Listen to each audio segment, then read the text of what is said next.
니사오 데루고라는 사람이 쓴 혼자가 되었지만 잘 살아보겠습니다 라는 책에 노년의 남자가 혼자 사는 방법 7가지를 썼습니다. 그 첫 번째가 노년의 남자가 잘 사는 방법이에요. 혼자.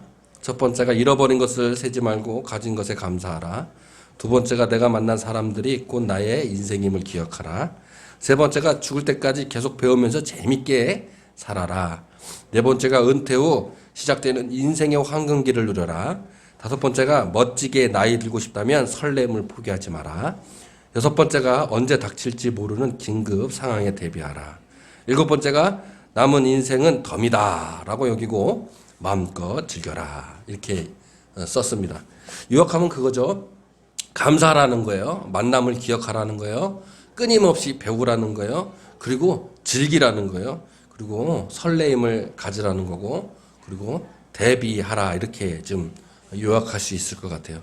근데 이게 노년만 해당되는 게 아니라 지금 우리에게도 해당되는 것 같은 느낌이 들어요. 특히 제가 이 글을 읽으면서 마음에 닿는 구절이 있었는데 그게 뭐냐면 설렘을 잊지 말라라는 거였어요. 설렘을 잊지 말라.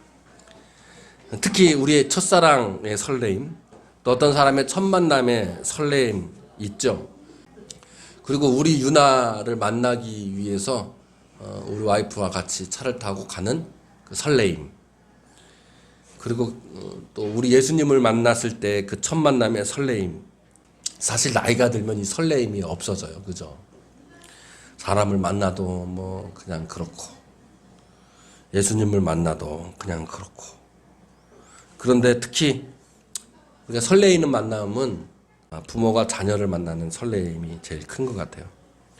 그래서 우리 주님도 우리를 만나기 위해 우리 주님의 마음도 설레일 줄로 믿습니다. 오늘 본문을 읽다 보면 이상한 구절이 하나 있어요. 이해가 안 가는 구절이 있죠. 2절에 보니까 부모에게 공경하는 것이 첫 계명이다 이렇게 하고 말씀하고 있어요. 부모에게 공경하면 장수하고 이 땅에서 복을 받는다라는 기록은 신명기 5장 16절에 있는 말씀입니다. 일반적으로 10계명에 5번째 있는 계명이에요. 근데 왜 첫 계명이라고 했을까? 그리고 10계명에는 없는 내용들이 더 추가됐죠. 그것은 아이들에 대한 내용의 계명이에요. 아이들을 노엽게 하지 말라는 말씀, 그리고 주님의 훈계와 교훈과 훈계로 양육하라는 말씀이 추가되어 있어요. 왜 10계명이 없는 아이들의 계명이 더 추가되었을까라는 의문을 갖게 됩니다. 어떤 학자나 일반 목사님들이 설교할 때 이렇게 설교를 하는 걸 많이 들었어요. 10계명은 1계명부터 4계명은 하나님과의 관계되는 것이다. 그리고 5계명부터 마지막 10개의 10계명은 사람과의 관계, 그것을 계명으로 이야기한 것이다. 그리고 구약 성경에서는 1계명과 4계명, 하나님과의 관계는 구체적으로 나열이 되어 있는데 5계명부터 10계명은 간단하게 돼 있다는 거예요. 그리고 신약 시대에 왔을 때는 1계명과 4계명은 구체적인 내용은 없지만 나머지 5계명부터 10계명 마지막 9계명까지 구체적인 내용이 있다. 이렇게 설명하는 이야기들을 많이 듣습니다. 모두 맞는 말씀이죠. 모두 맞는 말씀인데 우리가 오늘 이 구절을 보면서 더 깊은 구원의 언약이 있고 하늘의 말씀이 있는 줄을 깨닫습니다. 지난주의 말씀이 바로 그것이었죠. 뭐였냐면 단순히 부부관계에서 아내들은 남편에게 복종하고 남편들은 아내에게 사랑하라가 그저 우리 이 땅에서의 부부관계를 넘어서 하늘의 것을 이야기한다는 것을 이야기 드렸어요. 단순히 부부관계가 아니라 이것은 그리스도와 교회를 위해서 이야기한 건데 그 비밀이 큰 것인데 다시 말하면 신랑 되신 예수님, 남편 되신 예수님과 우리 아내 된 신부된 교회의 관계, 그것을 이야기하고 있다는 것이죠. 즉 하늘의 것을 먼저 이야기하고 그 하늘의 것, 그리스도가 교회에게 베푸신 것처럼 우리도 이 땅에서 똑같이 그것을 해야 한다, 따라가야 한다라고 연결지어서 얘기를 했어요. 다시 말하면 주님과의 관계, 부부, 신랑, 신부의 것을 하늘의 이야기를 하고 있으면서 그 하늘의 것만이 아니라 하늘에서 이루어진 것이 땅에서도 이루어지는 우리의 삶으로 연결되어져야 된다 라는 것이었죠. 그래서 주님과의 부부관계와 같이 이 땅에서의 우리의 삶의 부부관계도 같은 이치로 우리가 살아갈 때에 이 땅에 천국이 임하며 내 마음속에 천국이 임하며 교회가 세워져 간다라는 말씀을 제가 드렸어요. 오늘도 이와 마찬가지로 그저 부모의 관계가 자녀와 부모의 관계뿐만이 아니라 그것을 뛰어넘어서 구원의 언약이 있고 하늘의 말씀이 있다라는 거예요. 오늘 본문의 말씀에 이것이 첫 계명이다라는 것이 바로 그것을 의미하고 있습니다. 분명히 십계명의 첫 계명은 무엇이냐면 다른 신을 두지 말라라는 계명이에요. 다른 신을 두지 말라는 십계명의 첫 번째 이 계명은 요약하면 뭐겠어요? 유일신인 하나님이라는 이야기예요. 다른 신은 없다라는 거죠. 유일신인 하나님, 유일하신 하나님은 곧 뭐라는 거예요? 그러니까 부모와 같다라는 거예요. 그래서 우리는 아바, 아버지 하나님 이렇게 표현을 하게 되는 것이죠. 아버지 하나님은 그래서 남성적인 하나님을 뜻하는 것이 결코 아니죠. 아버지 하나님이라는 표현은 남성적인 하나님을 뜻하는 것이 아니라 그러니까 유일하신 하나님을 뜻하는 의미라는 거예요. 이제 아셨어요? 하나님은 유일신이고 유일하신 하나님 한 분이시다라는 것을 아바, 아버지 하나님 이렇게 의미한다는 거예요. 아버지는 히브리어로 아바랍니다. 아바. 이 아바가 아버지인데 이 히브리어의 아는 알레프로 이 알레프는 첫째, 리더, 힘 이런 의미를 담고 있고 바는 베트예요. 베트는 가정, 집, 성전, 안으로라는 의미를 담고 있어요. 그래서 아바라는 것은 첫 번째 리더, 힘이에요. 가정, 집 안에서. 이게 아바라는 거예요. 그래서 아버지는 가정에서 가장 힘이 센 사람이잖아요. 그냥 물질적으로 힘이 제일 세죠. 그리고 리더자예요. 한 가정의 리더자, 한 아버지라는 거예요. 이걸 영적으로 보면 어떻게 보겠어요? 아바라는 아는 알레프, 하나님을 뜻하는 거예요. 바는 베트, 성전을 뜻하는 거예요. 그래서 성전에 있는 하나님은 유일하신 하나님이다. 아바라는 것을 아버지 이렇게 뜻하는 거예요. 그래서 영적으로 우리가 해석하면 아바, 아버지 하나님을 뜻할 때는 첫 계명, 다른 신은 없다. 유일하신 하나님이다. 이것이 부모로 연결되어진다는 것이죠. 그래서 우리가 잘 알듯이 로마서 8장 15절, 갈라디아서 4장 6절에 이렇게 되어 있는 거예요. 너희는 다시 무서워하는 종의 영을 받지 아니하였고 양자의 영을 받았으므로 아바 아버지라 부르는 것이니라. 갈라디아서 4장 6절 너희가 아들인 고로 하나님이 그 아들의 영을 우리 마음 가운데 보내사 아바 아버지라 부르게 하셨느니라. 결과적으로 예수 그리스도의 믿음을 통해 우리가 혈육적인 가족이 아니라 이제 영적인 가족이 되었고 유일하신 하나님을 내 아버지로 유일하신 하나님을 믿음을 통하여 내가 아바 아버지라고 부를 수 있다라는 비밀의 언약을 우리 예배수를 통해서 누누이 얘기를 했고 말씀을 전했습니다. 그래서 우리는 하나님을 아버지 하나님 이렇게 부르는 거예요. 남성적인 하나님 이게 아니라는 거예요. 여성적인 어머님 하나님 이렇게 있는 게 아니에요. 그러니까 아버지 하나님이라고 부르는 거는 그러니까 어떤 거 다시 정리하면 뭐예요? 유일하신 하나님이라는 것을 고백하는 거예요. 아버지는 유일하신 하나님인 거예요. 다른 아버지는 없는 거예요. 다른 아버지를 둘 수도 없는 거예요. 이것이 뭐다? 첫 계명이다라는 거예요. 그 약속의 첫 계명, 주 안에서 부모에게 순종하고 공경하는 것이 되는 거예요. 다시 바꿔 얘기하면 그 첫 계명은 하나님 아버지를 부르고 유일하신 하나님이다라는 것은 곧 내가 유일하신 하나님이라고 고백할 수 있는 그 고백의 행동을 부모에게 순종하고 공경하는 것으로 나타난다라는 거예요. 하늘의 꽃 곧 하나님께 순종하고 공경하는 것이 유일하신 하나님을 믿는 첫 계명이다라는 말이죠. 아까 전에도 말씀드렸듯이 이게 하늘의 것이면 이와 같이 똑같이 이 땅에서도 부모에게 순종하고 공경하는 것이 이 땅에서 잘 되고 또 장수하는 것이다 라고 말씀하는 거예요. 장수라는 것은 유대인들이 이 땅에서 가장 큰 복이라고 생각을 했어요. 장수라는 것을. 장수라는 단어를 그냥 내가 이 시대에서도 그냥 내가 장수하는 거구나 이렇게 생각할 것이 아니라 유대인이 생각한 것처럼 이 시대에 살아가면서 내가 가장 크게 받을 수 있는 복이 주어진다라는 거예요. 이 땅에서. 근데 이 잘되고라는 이야기는 이 땅에서 잘 되는 게 아니에요. 분명히 잘되고 이 땅에서 장수한다 이렇게 되어 있어요. 이 잘되는 것은 곧 하늘의 것이 잘 되는 거고, 이 하늘 것이 잘 되면 어떻게 된다? 이 땅에서도 복을 받는다라는 의미를 담고 있는 거죠. 그래서 먼저 하늘의 것이 이루어지고 그리고 이 땅에서 이루어지는 거예요. 이 땅에서 받을 가장 큰 복을 여러분에게 주겠다라는 거예요. 무엇을 하면? 유일하신 하나님을 내가 고백하면. 그것이 부모를 순종하듯 하나님을 순종하고 복종하고 공경하는 거예요. 그렇게 하늘의 것을 먼저 하듯 이 땅에서 똑같이 내 부모를 순종하고 공경하라는 말씀인 거죠. 자, 그러면 부모에게 순종하는 것이 무엇이냐?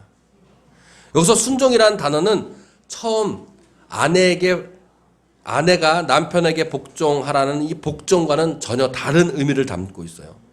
우리 기억하실 줄 모르겠어요. 복종은 후포타소였어요. 내 마음을 올려드리는 것이 복종이었다면 부모에게 순종하라는 이 순종의 단어는 후파코우예요. 후파코우. 이 후파코우는 건의에 따라 행동하는 것, 그리고 주의 깊게 듣는 것, 그리고 거기에 대해서 내가 응답하는 것을 의미해요. 전혀 복종이란 단어와 이 순종이란 단어는 완전히 좀 다르죠, 의미가. 그래서 부부관계의 복종과는 다른 순종이에요. 하나님께 순종하는 것은 곧 하나님의 말씀을 어떻게 하는 거예요? 주의 깊게 듣는 거예요. 그리고 예수 그리스도의 권위에 따라 내가 행동하는 거예요. 그리고 성령에 내가 응답하는 거예요. 이것을 순종, 후파코우오 이렇게 얘기한다는 거예요. 이처럼 우리가 하늘의 것을 이렇게 하는 것처럼 우리 자녀들도 부모의 말씀을 주의 깊게 들어야겠죠. 그리고 부모의 권위를 따라 행동해야 돼요. 그리고 거기에 응답해야 돼요. 이것이 순종 후파코오라고 얘기하는 거예요. 우리는 얼마나 하나님께 순종하였나요? 하나님의 말씀을 얼마나 주의 깊게 들었나요? 그리고 예수 그리스도의 그 권위를 따라 우리가 행동했나요? 예수님의 가르침대로 우리가 따라 살아갔나요?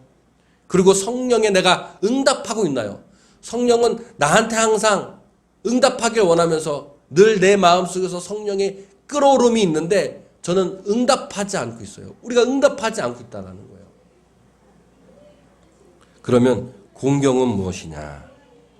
공경은 영어로 honor, inner 이렇게 얘기하죠. inner라는 뜻은 명예이자 명예, 명성 그리고 존경을 뜻하는 거예요. 헬라어는 티마오 이렇게 얘기합니다. 티마오. 이 티마오는 개인적인 가치를 고정하고 평가하는 거예요. 그리고 존경심을 표현하는 거예요. 다시 얘기하면 뭐냐면 하나님을 나의 가장 크고 유일한 가치로 고정하여서 표현하는 것을 공경, 티마오 이렇게 얘기하는 거예요. 그러니까 유일하신 하나님을 내가 믿는 것, 유일하신 하나님으로 내가 믿고 고백하는 것은 하나님을 내가 가장 큰 가치로서 내가 고정하여 표현하는 것이다 라는 거예요.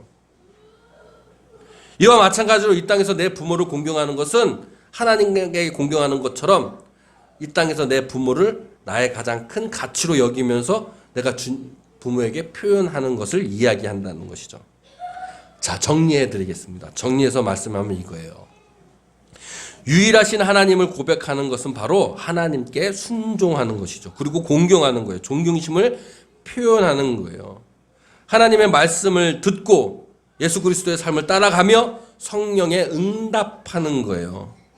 하나님을 유일신으로 믿는 믿음이 바로 이것이라는 거예요. 그리고 나의 가장 큰 가치로 유일하게 하나님으로 고정시켜 내 삶을 표현하는 것이에요.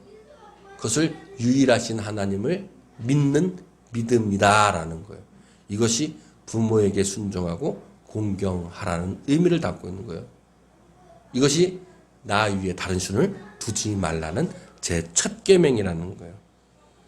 그런데 여기서 끝나면 섭섭하고 시원하지 않아요. 이것으로 끝나는 것이 아니라 부모인, 즉 하나님인 아버지 하나님이 부모인 아버지 하나님이 자녀인 우리에게 하시는 표현이 있는 거예요. 그 표현이 바로 오늘 말씀처럼 자녀를 노엽게 하지 말고 주의 교훈과 훈계로 양육하신다라는 말씀이죠. 먼저 우리가 부모에게 순종하고 공경하면 하나님께서 우리에게 똑같이 우리를 노엽게 하지 않으시고 우리를 주의 교훈과 훈계로 양육시킨다. 곧 성장시키신다라고 말씀하고 계시는 거죠. 자, 노엽게 하지 않는다라는 게 뭘까요? 하나님께서는 우리를 노엽게 하지 않으세요. 노엽다라는 것은 분노, 화를 이야기하는 건데 분노는 파르지오예요. 파르지오. 화, 분노, 자극이죠. 근데 이 파르지오는 파르는 가까운 곳을 뜻해요. 그래서 이 분노는 가까운 곳에서 일으키는 분노예요. 그렇잖아요. 우리 분노 일을 때 어떻게 해요? 길게 있다가 분노 일으키지 않잖아요. 가까운 데서 그냥 확 분노가 일어나잖아요. 순간적으로 화가 확 치밀어 오르잖아요. 그래서 이 분노화는 가까운 곳에서 일어나는 분노화예요. 분노화. 우리가 얼마나 화를 순간적으로 그냥 욱하고 그냥 얼마나 빨리 내요. 그런데 하나님께서는 이 가까운 곳에서 화를 내지 않겠다라는 거예요. 자녀들에게. 가까운 곳에는 누가 계신다고요? 오히려 화가 있는 것이 아니라 가까운 곳에 주님이 계신다고 약속하고 있는 거예요. 가까운 곳에서는 주님이 계시고 화를 일으키지 않으시는 거예요. 화는 언제 일어나는 거예요? 그러니까 주님께서는 멀리 일어나는 거예요. 멀리. 먼 곳에서 일어나는 거예요. 주님은 화의 분노를 내십니다. 그런데 그 화의 분노를 가까운 곳에서 내시는 것이 아니라 먼 곳에서 내시겠다고 얘기하는 거예요. 이 말은 바꿔 얘기하면 뭐냐면 하나님께서는 분노하는 것을 확 하고 내시는 것이 아니라 먼 곳에서 더디게 참으시면서 인내하신다는 거예요. 그래서 우리 부모는 자녀에게 노엽게 하지 말아야 돼요. 화를 확 내는 게 아니라 인내하고 주님의 마음처럼 참아야 되는 거예요. 우리 주님께서 하나님께서도 우리에게 가까운 곳에서는 우리와 함께 계시고 먼 곳에서 화를 내실 거예요. 근데 그것을 어떻게 표현하는 거예요? 참으시고 인내하시는 것으로 표현하고 있다는 거예요. 자, 베드로후서 3장 9절에 이렇게 말씀하고 있어요. 주의 약속은 어떤 이들이 더디다고 생각하는 것 같이 더딘 것이 아니라 오직 주께서 너희를 대하여 오래 참으사. 커봐요. 주님께서는 우리를 어떻게 대하신다는 거예요? 오래 참으신다는 거예요. 인내하고 계신다는 거예요. 그래서 왜 인내하고 오래 참으세요? 그 이유가 있어요. 아무도 멸망하지 아니하고 다 회개하기 이르기를 원하시기 때문에 인내하고 참으시는 거예요. 부모의 마음이 그거랑 마찬가지 않나요? 우리 부모의 마음도 우리 자녀에게 어때요? 인내하고 참아야 돼요. 왜 인내하고 참아야 돼요? 그 아이가 이 땅에 살면서 멸망하지 않고 자기 잘못을 스스로 깨우쳐서 이 땅에서 잘 되기를 원하는 마음 아니겠어요? 하나님도 그렇다는 거예요. 하나님도. 그래서 자녀를 노엽게 하지 말라는 말씀은 자녀에 대해서 우리를 오래 참으시고 인내하시고 자녀가 잘 되게끔 우리를 위해 기도하시는 그 부모의 마음을 갖고 계시다는 거예요. 하나님께서 우리를 그렇게 부모의 마음을 품고 있는 거예요.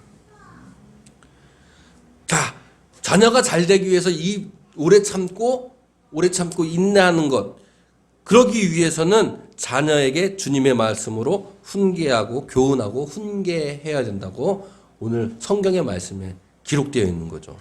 그래서 하나님께서도 우리를 어떻게 하시는 거예요? 말씀으로 교훈하시고 훈계하여 양육하시는 거예요.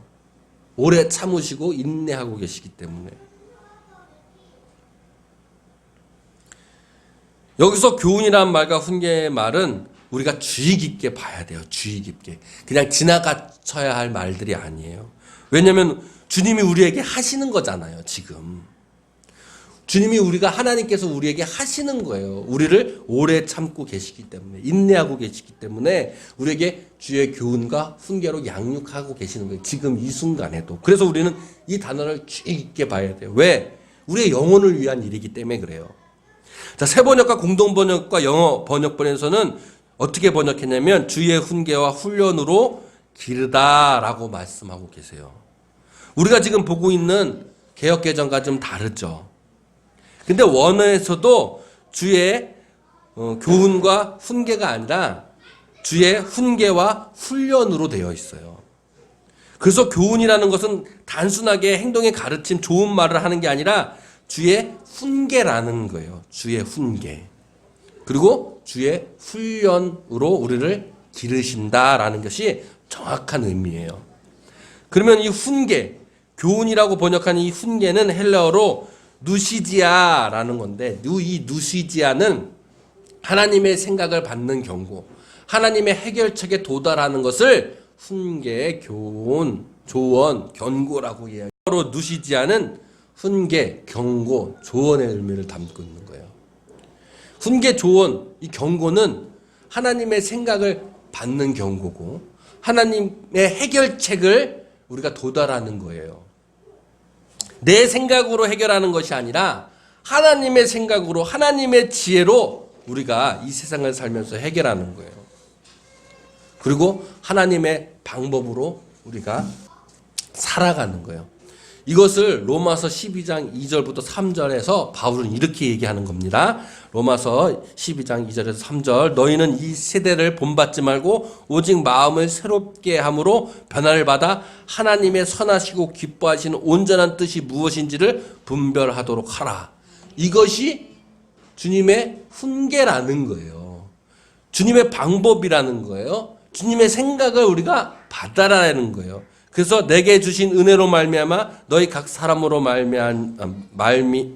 말하노니 마땅히 생각할 그 이상을 생각을 품지 말고 오직 하나님께서 각 사람에게 나눠주신 믿음의 분량대로 지혜롭게 생각하라 라고 했어요.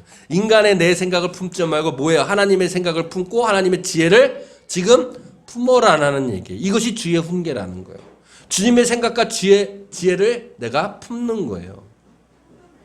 하나님께서는 자녀인 우리에게 하나님의 생각과 지혜를 품게 하신다는 거예요. 이 땅에서 잘되게 하기 위해, 하늘에서 잘되게 하기 위해서 하나님의 생각을 품게 하고 하나님의 지혜를 품게 한다는 거예요. 그렇잖아요. 우리 자녀 기를 때 어떻게 해요? 내 생각과 내 지혜를 자녀들이 품기를 원하잖아요. 안 그래요? 하나님도 그렇게 하신다는 거예요. 근데 먼저 하나님이 그렇게 하시기 때문에 부모들, 자녀들도 우리도 그걸 따라 해야 된다는 거예요. 그것이 순종이라고 말씀드렸잖아요. 그것이 예수 그리스도를 따라가는 거라고 얘기했잖아요. 그것이 성령에게 내가 응답하는 거라고 제가 말씀드렸잖아요. 그러면 훈련은 무엇이냐는 거예요. 훈련. 번역본에서 훈계라고 번역한 것은 원어로 훈련이에요. 훈련. 훈련으로 양육하는 것을 가리키는 거예요.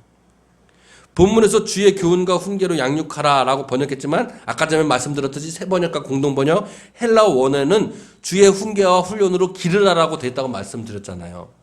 훈련은 곧 양육을 포함하고 있는 거예요. 훈련시키는 거예요. 왜? 우리를 잘되게 하기 위해 하나님께서 훈련시키는 거예요. 그렇잖아요. 우리 부모가 자녀들을 잘되기 위해서 훈련시키잖아요. 왜 훈련시키겠어요? 잘되게 하기 위해서 훈련시키잖아요. 그와 마찬가지로 하나님께서 우리를 훈련시키는 거예요. 하늘에서 잘되게 하기 위해. 그런 다음에 이 땅에서도 잘 된다는 거예요. 그러면 이 훈련은 뭐냐? 훈련 양육은 파이데이아예요. 페이데이아. 성숙하기 위한 훈련인 거예요. 성숙하기 위한 훈련. 하나님은 우리의 신앙을 성숙하기 위해 훈련을 시킵니다. 때로는 시련도 주세요. 때로는 아픔도 주세요. 때로는 내가 하기 싫은 것도 하라고 하세요. 그렇잖아요. 우리 자녀 훈련시킬 때 어떻게 해요? 우리 유나 공부하기 되게 싫어하죠. 훈련시켜야 되잖아요. 너 싫어도 이거 해야 돼. 왜? 우리 유나가 잘되게 하기 위해. 하나님도 마찬가지라는 거예요. 내가 이 땅에서 이거 하기 싫어요, 하나님. 그런데 하나님이 시킨다는 거예요. 요나가 하기 싫어서 도망갔지만 하나님이 시키시잖아요. 훈련시키시는 거잖아요. 우리 영적인 구원을 위해 또 이 땅에서 잘되게 하기 위해 하나님이 부모의 마음으로 지금 훈련시킨다는 거예요. 여러분, 결론을 맺습니다. 여러분이 잘되길 원하세요, 하나님. 부모의 마음으로. 여러분이 잘되기를 하나님은 원하십니다. 이 잘됨은 이 땅에서 잘됨이 먼저가 아니라 하늘에서 잘됨이 먼저예요. 영혼 구원이 먼저잖아요. 하늘에서 잘됨이 먼저고 그 하늘에서 잘됨이 있으면 이 하늘의 영광이 받아지는 것처럼 이 땅에서도 어떻게 된다는 거예요? 장수하리라. 곧 이 땅에서도 잘 되라는 거예요. 이 땅에서도 축복받는다는 이야기죠. 우리가 이 땅에서 축복받는 비결은 결과적으로 하늘이 먼저 잘 돼야 돼요. 영혼이 먼저 구원돼야 돼요. 그러면 이 땅에서도 잘 되어질 거예요. 그것을 오늘 부모 관계로 우리가 지금 하나님의 말씀을 받은 겁니다. 부모는 이 땅의 것만 이야기하는 것이 아니에요. 오늘 말씀은 하늘의 것을 먼저 이해하고 하나님과 우리의 관계를 먼저 얘기하고 그 관계대로 이 땅에서도 그렇게 살아라. 부모의 관계도 그렇게 하여라 라고 말씀하고 계시는 거죠. 하늘에 사는 구원의 비밀이 바로 여기에 있고 이 땅에서 잘 되는 비밀이 그래서 여기에 있는 거예요. 먼저 아버지 하나님, 아바인 하나님을 유일신으로 내가 섬기고 자녀인 우리는 유일신한 하나님을 순종하는 것처럼 이 땅의 부모에게 순종하고 공경하는 것이에요. 하늘뿐만 아니라 이 땅의 부모에게도 공경하고 섬기며 순종하여라는 말씀인 거죠. 그러면 아버지 하나님은 자녀인 우리에게 노엽게 하지 않으실 겁니다. 오래 참으실 거예요. 인내하실 거예요. 다 회개해서 구원받기를 원하실 거예요. 우리 영혼 구원을 말이죠. 우리는 다 회개하기를 이르러야 합니다. 그래서 주님은 우리를 위해서 기도하고 계시는 거예요. 이 땅에서 잘되고 하늘에서 잘되기 위해 부모 같은 마음의 심정으로 오래 참으시고 인내하십니다.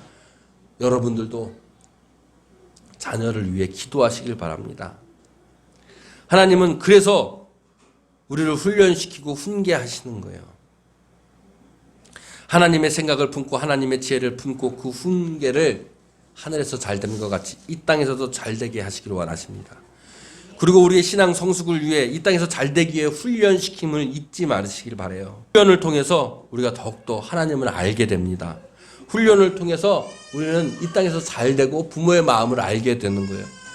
그래서 시편 19편 17절에 이렇게 말씀하고 계시는 거죠. 고난당하는 것이 내게 유익이라. 오히려 이로 말미암아 내가 주의 율례들을 배우게 되었나이다 하고 고백하고 있는 거죠. 먼저 하늘의 구원, 하늘의 축복, 하늘의 잘됨이 있기를 원합니다. 그리고 하늘의 잘됨 같이 이 땅에서도 잘 되어지는 여러분이 되시기를 주님의 이름으로 축원드립니다. 우리 다 같이